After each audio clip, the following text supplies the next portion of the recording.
നിങ്ങളുടെ കമ്പ്യൂട്ടറിൽ Python install ചെയ്തിട്ടില്ലെങ്കിൽ വളരെ പെട്ടെന്ന് നമുക്ക് ആ ഇൻസ്റ്റലേഷൻ കംപ്ലീറ്റ് ചെയ്യാം.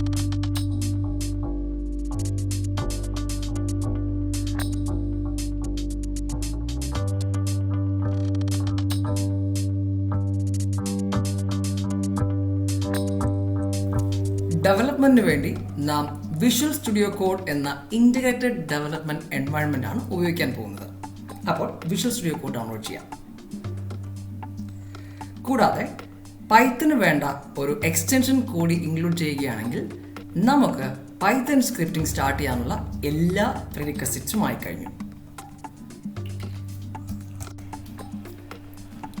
പൈത്തൺ സ്ക്രിപ്റ്റ് റൺ ചെയ്യാനും ബാക്കി അനുബന്ധ കാര്യങ്ങൾക്കുമായി വിൻഡോസ് പ്രൊവൈഡ് ചെയ്തിട്ടുള്ള ഈ എക്സ്റ്റൻഷൻ കൂടി നമ്മൾ ആഡ് ചെയ്യുകയാണെങ്കിൽ നമ്മുടെ ജോലി കഴിഞ്ഞു. പൈത്തൺ സ്ക്രിപ്റ്റ് റൺ ചെയ്യാനുള്ള സകല എൻവയൺമെന്റുകളും നാം സെറ്റ് ചെയ്തുകൊണ്ട് നമുക്ക് കോഡിംഗിലേക്ക് സ്റ്റാർട്ട് ചെയ്യാം.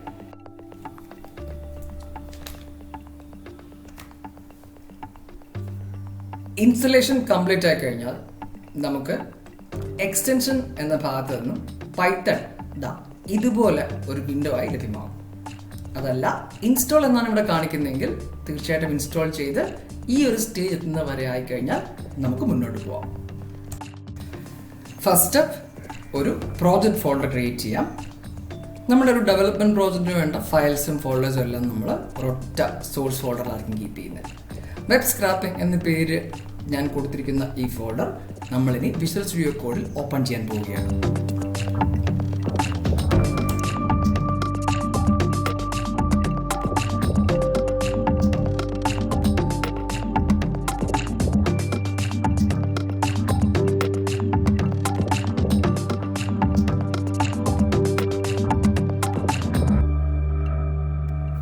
നമ്മുടെ പ്രോജക്റ്റ് ഫോൾഡറിലായിട്ട് വിഷ്വൽ സ്റ്റുഡിയോ കോഡ് നമ്മൾ ഓപ്പൺ ചെയ്ത് കഴിഞ്ഞു. എക്സ്പ്ലോറർ എന്ന first option, Python, search, source control, run and debug, extension, testing, ഇങ്ങനെ ഒരുപാട് ഓപ്ഷൻസ് നമുക്ക് കാണാം. അതിൽ രണ്ടാമത്തെ ഓപ്ഷനായ പൈത്തൺ സെലക്ട് ചെയ്യുക. ഇൻഡിപെൻഡൻ്റ് ആയിട്ടുള്ള ഒരു പൈത്തൺ സ്ക്രിപ്റ്റ് റൺ ചെയ്യാനായി ഒരു വിർച്വൽ എൻവയൺമെൻറ്റ് നമുക്ക് ക്രിയേറ്റ് ചെയ്യേണ്ടതുണ്ട്. ഇവിടെ വർക്ക് സ്പേസ് എൻവയൺമെൻറ്റ് എന്ന ഓപ്ഷൻ താഴെ നോ ആക്റ്റീവ് എൻവയൺമെൻറ്റ് എന്നൊരു മെസ്സേജ് നമുക്ക് കാണാം. നാം അപ്പോൾ ഒരു വിർച്വൽ എൻവയൺമെൻറ്റ് സെറ്റ് ചെയ്യുകയാണ്. കോണ്ട ഗ്ലോബൽ VENV അഥവാ വിർച്വൽ എൻവയൺമെൻറ്റ്, ഇങ്ങനെ 3 ഓപ്ഷൻ നമുക്ക് താഴെ കാണാം. അതിൽ VENV വിർച്വൽ എൻവയൺമെൻറ്റ് നമ്മൾ ക്രിയേറ്റ് ചെയ്യുകയാണ്. ഈ പ്ലസ് ബട്ടൺ ക്ലിക്ക് ചെയ്യുമ്പോൾ നമ്മുടെ കമ്പ്യൂട്ടറിൽ ഇൻസ്റ്റാൾ ചെയ്തിരിക്കുന്ന പൈത്തൻ്റെ വേർഷൻ സെലക്ട് ചെയ്ത് നമുക്ക് ഒരു വിർച്വൽ എൻവയൺമെൻറ്റ് ക്രിയേറ്റ് ചെയ്യാവുന്നതാണ്. ഏതൊരു ഇൻഡിപെൻഡൻറ്റ് പൈത്തൺ സ്ക്രിപ്റ്റ് റൺ ചെയ്യാനും ഒരു വിർച്വൽ എൻവയൺമെൻറ്റ് ആവശ്യമാണ്. ഒരു ജനറൽ പർപ്പസ് വിർച്വൽ എൻവയൺമെൻറ്റ് നമ്മൾ ക്രിയേറ്റ് ചെയ്യുന്നു. ഈ പ്രോസസ്സ് കംപ്ലീറ്റ് ചെയ്ത് കഴിയുമ്പോഴേക്കും വെബ് സ്ക്രാപ്പിംഗ് എന്ന നമ്മുടെ പ്രോജക്റ്റ് ഫോൾഡറിൻ്റെ ഉള്ളിൽ .venv എന്നൊരു ഫോൾഡർ കൂടി റെഡി ആയിട്ടുണ്ടാവും. നമുക്കൊരു പൈത്തൺ ഫയൽ ക്രിയേറ്റ് ചെയ്യാം. source.py എന്ന പേരിൽ ഒരു പൈത്തൺ ഫയൽ നമ്മളിവിടെ ക്രിയേറ്റ് ചെയ്യുന്നു. ഈ പ്രോഗ്രാമിൽ വെബ് സ്ക്രാപ്പിംഗ് ചെയ്യാനായി നമ്മൾ ബ്യൂട്ടിഫുൾ സൂപ്പ് എന്ന ഒരു ലൈബ്രറിയാണ് ഉപയോഗിക്കുന്നത്. ഈ പ്രോജക്റ്റിൽ നമ്മൾ ബ്യൂട്ടിഫുൾ സൂപ്പ് എന്ന പൈത്തൺ ലൈബ്രറി ഉപയോഗിച്ചിട്ടായിരിക്കും വെബ് സ്ക്രാപ്പിംഗിൻ്റെ ലോജിക്കുകൾ കംപ്ലീറ്റ് ചെയ്യുക. അതിനായി നമുക്ക് ഈ പാക്കേജ് അഥവാ പൈത്തൺ ലൈബ്രറി ഇൻസ്റ്റാൾ ചെയ്യേണ്ടതുണ്ട്. ഇൻസ്റ്റാൾ ചെയ്യാനായി ഈ കമാൻഡ് കോപ്പി ചെയ്യുക. ശേഷം വിഷ്വൽ സ്റ്റുഡിയോ കോഡ് ഓപ്പൺ ചെയ്യുക.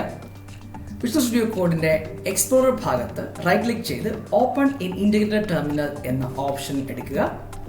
അവിടെ കോഡ് കോപ്പി ചെയ്യുക. എൻ്റർ. ഈ പ്രോജക്റ്റിൻ്റെ ഡിപ്പെൻഡൻസി ആയിട്ടുള്ള ബ്യൂട്ടിഫുൾ സൂപ്പ് ഇപ്പോൾ നമ്മുടെ പ്രോജക്റ്റിൽ ഇൻസ്റ്റാൾ ചെയ്ത് കഴിഞ്ഞു. നെക്സ്റ്റ് സ്റ്റെപ്പ്, ഇത് നമ്മുടെ സോഴ്സ് കോഡിലേക്ക് ഇമ്പോർട്ട് ചെയ്യേണ്ടതാണ്. ബ്യൂട്ടിഫുൾ സൂപ്പ് കൂടാതെ റിക്വസ്റ്റ് എന്ന പൈത്തൺ ലൈബ്രറിയും നമുക്ക് ആവശ്യമായി വരുന്നുണ്ട്. അതുകൊണ്ട് അതും ഇൻസ്റ്റാൾ ചെയ്യേണ്ടതുണ്ട്. സെയിം സ്റ്റെപ്പുകൾ നമ്മൾ റിപ്പീറ്റ് ചെയ്യുകയാണ്.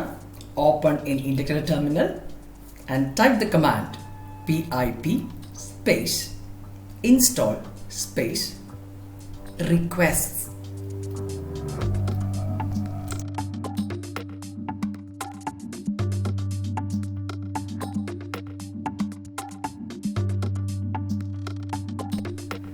ലൈബ്രറികൾ ഇമ്പോർട്ട് ചെയ്യുന്ന സ്റ്റെപ്പിന് ശേഷം നമുക്ക് സ്ക്രാപ്പ് ചെയ്യുന്ന വെബ്സൈറ്റ് ഒന്ന് ഇൻസ്പെക്ട് ചെയ്യാം.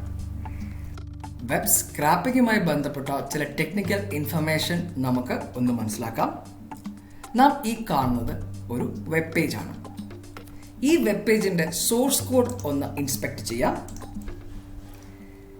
ഇവിടെ നാം കാണുന്നത് HTML എന്ന മാർക്കപ്പ് ലാംഗ്വേജ് ഉപയോഗിച്ച് തയ്യാർ ചെയ്തിരിക്കുന്ന ഒരു സോഴ്സ് കോഡിലെ ടെക്സ്റ്റ് കണ്ടന്റുകളാണ് നാം കാണുന്ന ഈ ഡേറ്റകൾ. ബേസിക് കോൺസ്റ്റിറ്റ്യൂവൻറ്റ് കമ്പോണൻ്റ് ആയിട്ടുള്ള എലമെൻറ്റുകൾ എന്നറിയപ്പെടുന്ന ഭാഗങ്ങളും നമുക്ക് മനസ്സിലാക്കേണ്ടതുണ്ട്. ഇവിടെ ഓരോ HTML എലമെൻറ്റുകളിൽ HTML ടാഗുകളും അതിനോടനുബന്ധിച്ച ആട്രിബ്യൂട്ടുകളും ഉണ്ടെന്ന് മനസ്സിലാക്കാം. ഈ രണ്ട് വിവരങ്ങൾ ഉപയോഗിച്ചിട്ടായിരിക്കും ഏതൊക്കെ ഡേറ്റയാണ് ഒരു വെബ് പേജിൽ നിന്നും തിരഞ്ഞെടുക്കേണ്ടതെന്ന് നാം പ്രോഗ്രാമിൽ മെൻഷൻ ചെയ്യുക. അതായത് നമുക്ക് സ്ക്രാപ്പ് ചെയ്യേണ്ട വെബ്സൈറ്റിൻ്റെ സോഴ്സ് കോഡ് പരിശോധിച്ച് നമുക്ക് വേണ്ട വിവരങ്ങൾ ഏതൊക്കെ ടാഗിലും ഏതൊക്കെ ക്ലാസ് നെയിമിലുമാണ് റെപ്രസെൻറ്റ് ചെയ്തിട്ടുള്ളതെന്ന് മനസ്സിലാക്കിയിട്ടാണ് നാം സ്ക്രാപ്പിംഗ് ഓപ്പറേറ്റ് ചെയ്യുക. ഉദാഹരണത്തിന് H3 എന്ന HTML ടാഗിൽ സൈഡ് ബാർ -സെക്ഷൻ _ ടൈറ്റിൽ എന്ന ക്ലാസ് നെയിമിൽ അവൈലബിൾ ആയിട്ടുള്ള ഡേറ്റകളാണ് ഇവയെല്ലാം. ഇതേ പാറ്റേൺ ആണ് ഫോളോ ചെയ്തിട്ടുള്ളതെന്ന് എനിക്ക് മനസ്സിലായി. അപ്പോൾ ഈ ഒരു ടാഗും ക്ലാസ് നെയിം കോമ്പിനേഷനും ഉപയോഗിച്ച് എനിക്ക് ഈ തരത്തിലുള്ള ഡേറ്റകളെല്ലാം ഒറ്റയടിക്ക് ലൊക്കേറ്റ് ചെയ്യാനാകും. നമുക്കപ്പോൾ വിഷ്വൽ സ്റ്റുഡിയോയിലേക്ക് മടങ്ങിപ്പോയി കോഡിംഗ് പൂർത്തിയാക്കാം. അതിനു മുമ്പ് ഈ ഒരു വെബ് അഡ്രസ് നമ്മൾ സെലക്ട് ചെയ്യുന്നു. നമുക്ക് സ്ക്രാപ്പ് ചെയ്യേണ്ട വെബ് അഡ്രസ് URL എന്നൊരു വേരിയബിളിലേക്ക് നാം അസൈൻ ചെയ്യുന്നു.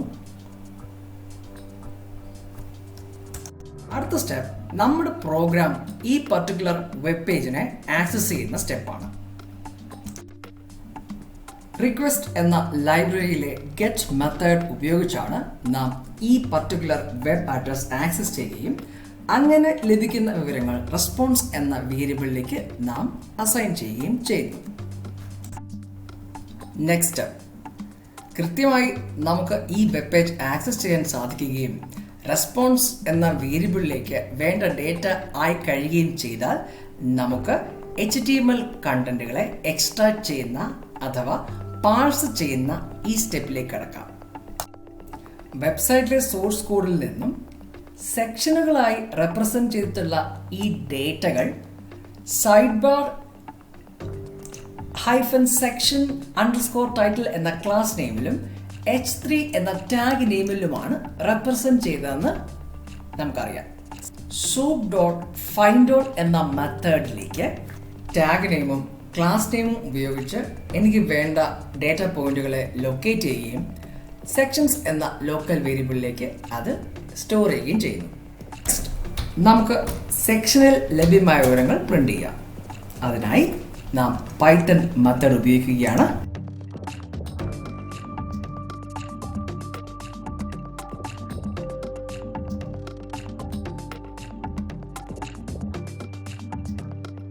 നമുക്ക് സ്റ്റാറ്റസ് കോഡ് 200 അല്ലാത്ത ഒരു സിറ്റുവേഷൻ ഉണ്ടെങ്കിൽ പ്രിന്റ് ചെയ്ത് കാണിക്കാനായി ഒരു എറർ മെസ്സേജ് ടൈപ്പ് ചെയ്തുകൊണ്ട് നമുക്ക് പ്രോഗ്രാം അവസാനിപ്പിക്കാവുന്നതാണ്. അപ്പോൾ കോഡിംഗ് പാർട്ട് നമ്മൾ ഫിനിഷ് ചെയ്ത് കഴിഞ്ഞു. ഫയൽ കൃത്യമായി സേവ് ആയിട്ടുണ്ട് എന്ന് ഉറപ്പുവരുത്തുക. ഇതിനുശേഷം വിൻഡോയുടെ റൈറ്റ് സൈഡിലായി കാണപ്പെടുന്ന റൺ കമാൻഡ് ഇതാ നമ്മുടെ കണ്ടീഷൻ അനുസരിച്ച് ആ പർട്ടിക്കുലർ വെബ് പേജിൽ നിന്നും എക്സ്ട്രാക്ട് ചെയ്ത ഡേറ്റകളാണിവ. ഏതൊരു HTML tag and identifier combination ഉപയോഗിച്ചും നമുക്ക് ഇതുപോലെ വെബ്സൈറ്റിൽ നിന്നും ഡേറ്റ എക്സ്ട്രാക്ട് ചെയ്യാവുന്നതാണ്.